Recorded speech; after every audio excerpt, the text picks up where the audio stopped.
S&P. It is the 19th largest bank in the U.S. It went down in about 40 hours. What do you say to Americans who have real concerns today about their hard-earned savings and money? Yeah, absolutely. And this is why we have the FDIC and other safeguards in place in our banking system. And what I would say to them is that our Secretary of the Treasury, Secretary Yellen, the bank regulators, those who provide the guardrails and are safeguarding, are closely watching and are prepared to use the tools that they need. The FDIC stepped in very quickly here. And that's what they were doing, was protecting the deposits of those up to $250,000. One for each of you. Picking up on that, you said you have full faith and confidence in our regulators. Regulators are those that work for the government. Do you have the full faith and confidence in the banking system writ large? Our banking system is fundamentally different because of the changes that we put in place. I do have faith that we have the tools for this sector and for our regulators to be able to absorb.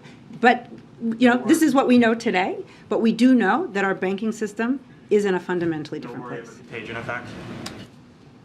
Again, we put in guardrails. There's a CEO, I believe, Y Combinator, that has hundreds of its portfolio companies tied to the bank.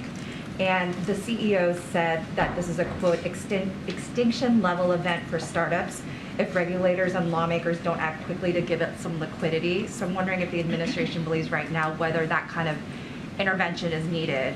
I don't know if I'm supposed to say the word bailout, but what is the White House thinking on that? What I would say is that Secretary Yellen is closely tracking. She's one for each of you, if you don't mind. Come on. Which one? Director, you're not escaping me today. You got approach to talk about. But first, just to follow up on Mary's question, I think one thing that's different in the wake of 2008, despite everything that's been put into place in the wake of Dodd-Frank, is interest rate risk is at a level right now that perhaps banks haven't been dealing with for a very long time. Do you feel comfortable that the banking industry writ large is both cognizant of the risk and prepared for it in a different way than maybe SVB was?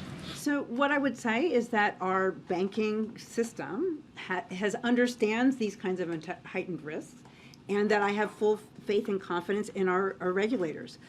Secretary Yellen has been in. If we can get your reaction to the failure of Silicon Valley Bank and whether you're concerned that other banks may fail as well.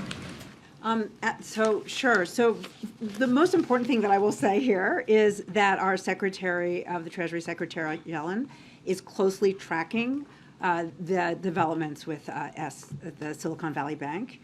One more on that same topic. The government obviously insures up to $250,000, but this bank served a lot of tech companies that obviously had a lot more money stored with them. So how concerned are you that we could see a ripple effect just throughout this specific sector? So two things. One, I'll refer you to the FDIC for how they intend to handle. We know they're insured up to $250,000 and how they'll handle those with balances above that. And the second, I just want to reemphasize that we are in a fundamentally different position. That with the reforms of the global financial crisis of 2007, 2008, we've put in place stress tests and other tools that our regulators have to provide more resilience to our banking system. So, Secretary Yellen is watching this closely. Our